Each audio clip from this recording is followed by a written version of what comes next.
Railway ஸ்டேஷனில் captain Vivek Krishna தீபக்கின் வார்த்தைகளுக்கு கட்டுப்பட்டு நடப்பதை பார்த்து சந்தேகப்பட்ட ஷர்மிளா தீபக்கை தனியாக அழைத்து அதை பற்றி விசாரித்தாள். அதை கேட்டு தீபக்கிற்கு என்ன சொல்வதென்று தெரியாமல் அமைதியாக நின்றிருந்தான். அதை பார்த்து ஷர்மிளா கொஞ்சம் கோபத்துடன், தீபக், உன்கிட்ட கடைசியா ஒரு தடவை கேக்குறேன், நாம 2 பேரும் ஹஸ்பண்ட் அண்ட் ஒய்ஃப் தானே? நீ என் மேல உண்மையிலேயே பாசம் வச்சிருந்தா நான் கேக்குற கேள்விக்கு பதில் சொல்லு என்று கேட்டாள். உடனே தீபக் அவளை நிமிர்ந்து பார்த்து, ஷர்மி, இத பத்தி நாம இங்க பேச வேண்டாம். எதுவா இருந்தாலும் நம்ம வீட்டுக்கு போய் பேசிக்கலாம். அங்கிள் அங்க நமக்காக வெயிட் பண்ணிட்டு இருப்பாரு என்று சொன்னான். தீபக் ஷர்மிளாவிடம் எல்லா உண்மையையும் சொல்ல நினைத்தான். ஆனால் இப்போது அவளுடைய கண்களில் தெரிந்த சந்தேகத்தை பார்த்து அவனால் எதுவும் சொல்ல முடியவில்லை. அப்பாவை பத்தி நீ கவலைப்படாத. அவருக்கு ஏற்கனவே வெளியே இருந்து ஃபுட் ஆர்டர் பண்ணிட்டேன். சாப்பிட்டுட்டு நல்லா ரெஸ்ட் எடுத்துட்டு இருப்பாரு. நீ பேச்ச மாத்தாம நான் கேட்டதுக்கு பதில் சொல்லு. ஆரம்பத்துல அப்பாவை காப்பாத்துறதுக்காக 30 லட்சம் ரெடி பண்ணி கொடுத்தேன். அதுக்கப்புறம் கார்த்திகா என்கேஜ்மெண்ட் அப்போ நெக்லஸ், கொஞ்ச நாளைக்கு முன்னால கோல்டன் பாஸ், இப்போ ஃபர்ஸ்ட் கிளாஸ் டிக்கெட். இதெல்லாம் எப்படி நடக்குது? இந்த 3 வருஷமா இந்த மாதிரி எதுவும் நடக்கல. இந்த கொஞ்ச நாளா தான் இப்படி எல்லாம் நடக்குது. எனக்கு இதுக்கு பதில் தெரிஞ்சே ஆகணும் என்று விடாப்பிடியாக கேட்டாள் ஷர்மிளா. அவள் பேச பேச அவளுடைய சந்தேகம் அதிகரிப்பதை தீபக்கால் பார்க்க முடிந்தது. அவள் எல்லா விஷயங்களையும் ஞாபகத்தில் வைத்திருந்தாள். தீபக் செய்யும் ஒவ்வொரு விஷயமும் அவளை ஆச்சரியப்படுத்துவதை விடவும் அவளை அதிகமாக பயமுறுத்தியது. தீபக் அமைதியாக நின்று கொண்டிருப்பதை பார்த்து, சொல்லு தீபக், ஏன் எந்த பதிலும் சொல்லாம இப்படி அமைதியா இருக்க என்று ஷர்மிளா கேட்க, ஷர்மி, நீ இவ்ளோ பதட்டமாகிற அளவுக்கு எதுவும் நடக்கல. விவேக் கிருஷ்ணாவை எனக்கு ஏற்கனவே தெரியும். ஒரு தடவை அவருக்கு ரொம்ப வருஷமா வேலையில ப்ரொமோஷனே கிடைக்கலன்னு என்கிட்ட சொல்லி ஃபீல் பண்ணிட்டு இருந்தாரு. அப்போ நான் அவருக்கு வாஸ்து சாஸ்திரம் சம்பந்தமான சில அட்வைஸ கொடுத்தேன். அத அப்ளை பண்ணி பார்த்தாரு. உடனே அவருக்கு ப்ரமோஷன் கிடைச்சிருச்சு. அப்ப ரொம்ப சந்தோஷப்பட்டு என்னை வந்து மீட் பண்ணி தேங்க்ஸ் சொல்லிட்டு எனக்கு எந்த ஹெல்ப் வேணும்னாலும் தயங்காம கேட்க சொல்லிட்டு போனாரு. இன்னைக்கு எனக்கு அவரோட ஹெல்ப் தேவைப்பட்டது.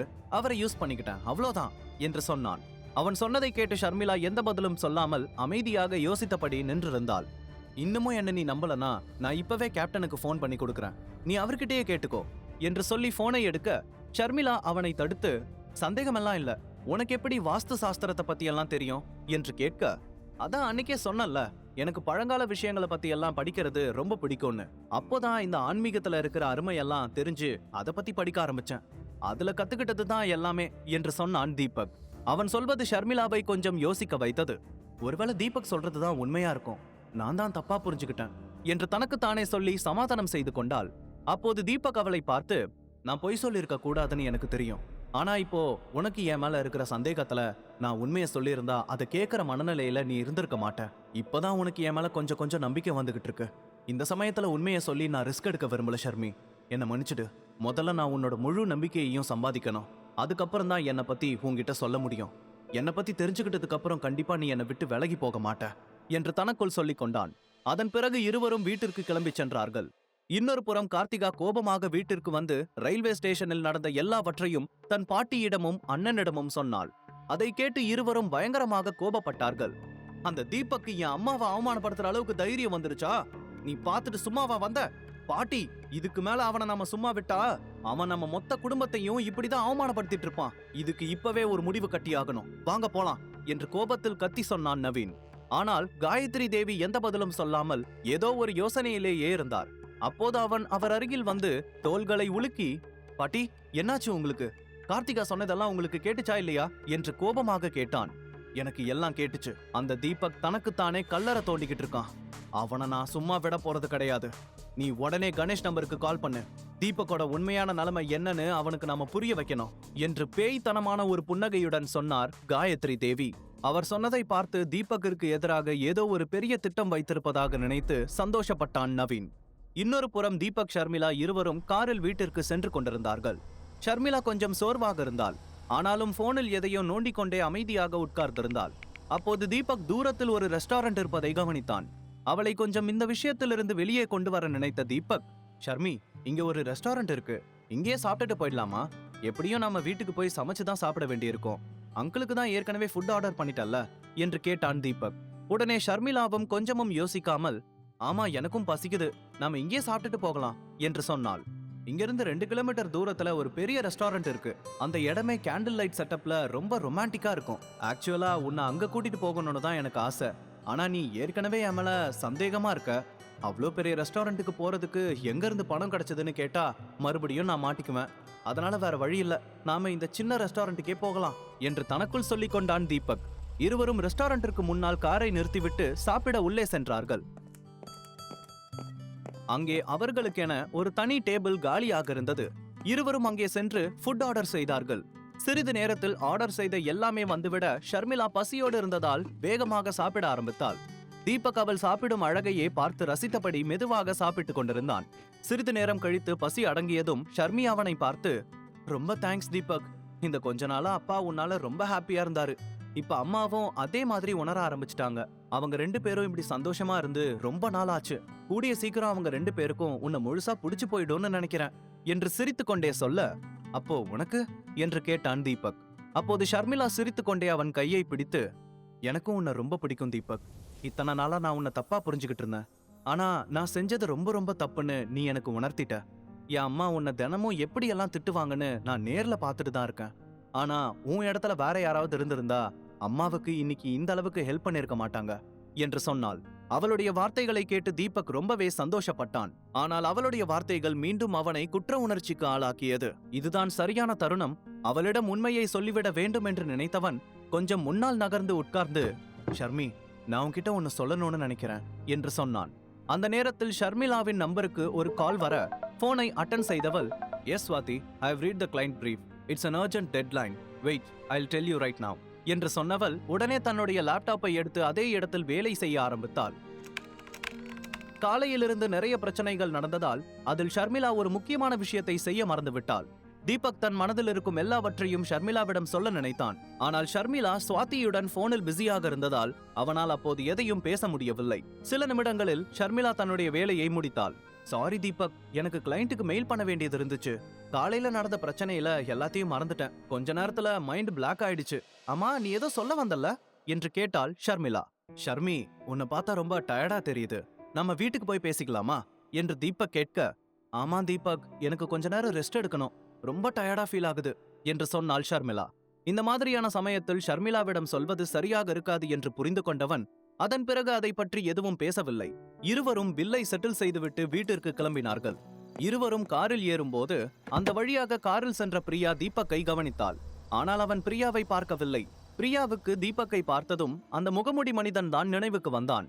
அந்த மாஸ்க் மேனோட ஹைட் அண்ட் வெயிட் அப்படியே தீபக் மாதிரி தான் இருக்கும். அவன் கையில கூட தீபக் இப்ப கட்டியிருக்கிற இதே வாட்சை நான் கவனிச்சேன். ஒருவேளை அந்த மாஸ்க் மேன் தீபக்கா தான் இருக்குமா? அப்படின்னா அவன் எதுக்கு என்ன காப்பாத்தணும்? எது உண்மைன்னு சீக்கிரம் கண்டுபிடிக்கணும். நான் ரொம்ப யோசிக்கிறேன் என்று தனக்குள் சொல்லிக் கொண்டாள் பிரியா. சிறிது நேரம் கழித்து தீபக்கும் ஷர்மிளாவும் வீட்டை அடைந்தார்கள். அங்கே கணேஷ் சோகமாக உட்கார்ந்திருப்பதை பார்த்ததும் ஷர்மிளா அவர் அருகில் வந்து உட்கார்ந்து, என்னாச்சுப்பா, ஏன் டல்லா இருக்கீங்க, ஏதாவது பிரச்சனையா என்று கேட்டாள். அதை கேட்டு கணேஷ் சலித்து கொண்டே, எனக்கு உன் அம்மா என் அம்மாவை தவிர வேற எந்த பிரச்சனமா வரப்போகுது என்று சொல்ல, என்ன சொல்றீங்கப்பா, தெளிவா சொல்லுங்க என்று கேட்டாள் ஷர்மிளா. உன் பாட்டி நாளைக்கு நம்ம 3 பேரையும் அவங்க வீட்டுக்கு கூப்பிட்டுருக்காங்க. இந்த தடவை என்ன பிரச்சனை கதவை தட்ட போகுதுன்னு தெரியல. அதை நினைச்சுதான் ரொம்ப டென்ஷனா இருக்கேன் என்று சொன்னார் கணேஷ். எதுக்காகன்னு உங்ககிட்ட எதுவும் சொல்லலையா என்று ஷர்மிளா கேட்க, அவர் இல்லை என்பது போல தலையை ஆட்டினார். அங்கிள், அதை நினைச்செல்லாம் ஃபீல் பண்ணாதீங்க. என்ன நடந்தாலும் பாத்துக்கலாம். பெருசா எந்த பிரச்சனையும் இருக்காது என்று சொன்னான் தீபக். ஆனால் இன்றைக்கு கார்த்திகாவின் அம்மாவின் அவமானத்தை பற்றி பேசதான் காயத்ரி தேவி வர சொல்லி இருக்கிறார் என்று தீபக்கிற்கு நன்றாகவே தெரிந்திருந்தது. ஆனால் அதை பற்றி கணேஷிடம் சொல்லி இப்போதிலிருந்தே பயத்தில் வைத்திருக்க வேண்டாம் என்று அமைதியாக இருந்து கொண்டான். தீபக் தன் அப்பாவின் மீது காட்டும் அக்கறையை பார்க்கும்போது ஷர்மிளா கொஞ்சம் சந்தோஷமாக உணர்ந்தாள். அப்போது அவளது உதட்டில் தெரிந்த மெல்லிய புன்முறுவலை தீபக் கவனிக்க உடனே அவள் டக்கென முகத்தை கீழே குனிந்து கொண்டாள். அடுத்த நாள் காலையில் 3 பேரும் காயத்ரி தேவியின் வீட்டிற்கு கிளம்பிச் சென்றார்கள். வீட்டிற்குள் நுழைந்ததும் குடும்பத்தில் இருந்த எல்லோரும் ஒன்றாக கூடியிருப்பதை பார்த்து ஆச்சரியப்பட்டார்கள். எல்லோருமே அவர்கள் 3 பேருக்காக தான் காத்து கொண்டிருந்தார்கள். அங்கே நவீனின் அப்பா சௌந்தர்ராஜும் இருப்பதை கவனித்தார்கள். எல்லோரும் கோபமாக இருப்பதை பார்த்த ஷர்மிளா, அப்பா, இன்னைக்கு இவங்களுக்கு நாம தான் மார்னிங் பிரேக்ஃபாஸ்ட்னு நினைக்கிறேன். எல்லாரும் நம்மள பிச்சு திங்க போறாங்க என்று கணேஷின் காதில் கிசுகிசுக்க, முதல்ல எதுக்காக கூப்பிட்டுருக்காங்கன்னு தெரிஞ்சுக்குவோம். அதுக்கு முன்னாடி எதை பத்தியும் யோசிக்க வேண்டாம் என்று சொன்னார் கணேஷ். அப்போது சௌந்தர்ராஜ் ஷர்மிளாவை பார்த்து, அம்மாடி ஷர்மிளா, எப்படிமா இருக்க? உன்னை பார்த்து எவ்வளோ நாளாச்சு. ஆபீஸ்ல உன்னோட வேலையை பார்த்து உன் பாட்டி எப்பவும் உன்னை பெருமையா சொல்லிக்கிட்டே இருப்பாங்க என்று சொன்னார். அதை கேட்டு ஷர்மிளாவுக்கு ஆச்சரியமாக இருந்தது. சௌந்தர்ராஜிடமிருந்து இப்படி ஒரு இனிமையான வார்த்தைகள் வரும் என்று அவள் நினைத்து கூட பார்க்கவில்லை. அதே சமயத்தில் காயத்ரி தேவி தன் மகனை பார்த்து, கணேஷா, எதுக்குப்பா நின்னுட்டு இருக்க? வா வந்து அம்மா பக்கத்துல உட்காரு. தீபக் நீயும் உட்காருப்பா என்று சிரித்துக்கொண்டே சொன்னார். என்னடா இது, நாம பாக்குறது கனவா இல்ல நிஜமா? கண்ணால பாக்குறதும் பொய், காதால் கேட்பதும் பொய்ன்னு பெரியவங்க சொல்லிருக்காங்களே, இத நான் எப்படி நம்புறது என்று தீபக் தனக்குள்ளேயே சொல்லிக் கொண்டான். உடனே சௌந்தரராஜ் அவனை பார்த்து, என்னப்பா யோசனை, வந்து எங்க பக்கத்துல உட்காரு என்று சிரித்துக்கொண்டே சொல்ல அவனும் தயக்கத்துடன் வந்து உட்கார்ந்தான். 3 பேரும் சோபாவில் உட்கார்ந்ததும் கணேஷ் காயத்ரி தேவியை பார்த்து, அம்மா எதுக்காக எங்களை வர சொல்லிருந்தீங்க என்று தயக்கத்துடன் கேட்க, பொறுப்பா வந்த உடனே அதை பத்தி எல்லாம் பேசணுமா, கொஞ்ச நேரம் நலம் விசாரிக்க 4 நல்ல வார்த்தை பேசலாம்ல என்று அவர் சிரித்துக்கொண்டே கேட்க, கணேஷ் குழப்பத்துடன், அப்படியெல்லாம் எதுவும் இல்லம்மா, நீங்க திடீர்னு வர சொன்னதும் தான் ஏதாவது முக்கியமான விஷயமா இருக்குமோன்னு நினைச்சு கேட்டேன் என்று மெல்லிய தோணியில் சொன்னார் கணேஷ். எல்லாம் நல்ல விஷயம்தான், ஆனா அதுக்கு முன்னாடி நீங்க எல்லாரும் டீ ஸ்நாக்ஸ் சாப்பிடுங்க என்று சொன்ன காயத்ரி கைகளை மேலே தூக்கி சொடக்கு போட உடனே 2 வேலையாட்கள் முன்னால் வந்து டீயுடன் பல வகையான பலகாரங்களை வைத்துவிட்டு சென்றார்கள். சாப்பிடு தீபக், இது எல்லாமே உங்களுக்கு தான், முதல்ல சாப்பிடுங்க அப்புறமா பேசலாம் என்று சிரித்துக்கொண்டே சொன்னார் சௌந்தரராஜ். வழக்கமாக இல்லாமல் இன்று அவர்கள் செய்யும் எல்லாமே ரொம்பவே வித்தியாசமாக இருந்தது. அது 3 பேருக்கும் ஆச்சரியத்தை தாண்டி சந்தேகத்தை தான் வரவழைத்தது. இதற்கு பின்னால் ஏதாவது சதி இருக்குமோ என்று ஷர்மிளா யோசித்து, அங்கிள் எதுக்காக எங்களை வர சொன்னீங்கன்னு முதல்ல சொல்லுங்க, இல்லனா எங்க தலையே வெடிச்சிடும் என்று சௌந்தரராஜை கேட்டாள்.